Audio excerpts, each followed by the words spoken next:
പാവറട്ടി പഞ്ചായത്ത് 5-ാം വാർഡിൽ മനപ്പടി അമ്പലനട റോഡിൽ അനധികൃത നിർമ്മാണം നടത്തിയെന്ന പരാതിയിൽ അന്വേഷണം നടത്താതെ പഞ്ചായത്ത് അധികൃതർ. പുലിക്കോട്ടിൽ കാക്രാട്ട് ജോസഫ് വിൻസെന്റാണ് റോഡരികിലെ കാനയുടെ സ്ലാബിന് മുകളിലായി സ്വകാര്യ വ്യക്തി അനധികൃത നിർമ്മാണ പ്രവർത്തനങ്ങൾ നടത്തിയത് ബന്ധപ്പെട്ട് പഞ്ചായത്ത് അധികൃതർക്ക് പരാതി നൽകിയത്. പരാതിയുടെ അടിസ്ഥാനത്തിൽ സ്ഥാപന ഉടമയെ പഞ്ചായത്തിലേക്ക് വിളിപ്പിച്ചിരുന്നു.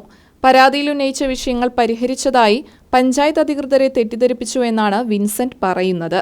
എന്നാൽ ഇതുമായി ബന്ധപ്പെട്ട് പഞ്ചായത്ത് അധികൃതർ സ്ഥലം സന്ദർശിക്കുകയോ മേൽനടപടി സ്വീകരിക്കുകയോ ചെയ്തിട്ടില്ല. പഞ്ചായത്തി രാജ് ചട്ടം ലംഘിച്ചുകൊണ്ടാണ് കാനയുടെ സ്ലാബിന് മുകളിൽ സ്വകാര്യ വ്യക്തി ഷെഡ് നിർമ്മിച്ചിരിക്കുന്നതെന്ന് വിൻസെന്റ് പറഞ്ഞു.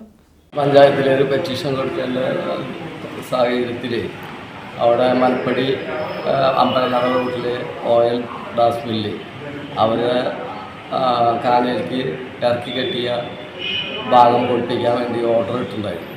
ഓർഡർ പ്രകാരം 2 ഭാഗം പൊളിച്ചു, പടിഞ്ഞാറ് ഭാഗം പൊളിക്കാതെ അങ്ങനെ നിൽക്കുന്നു.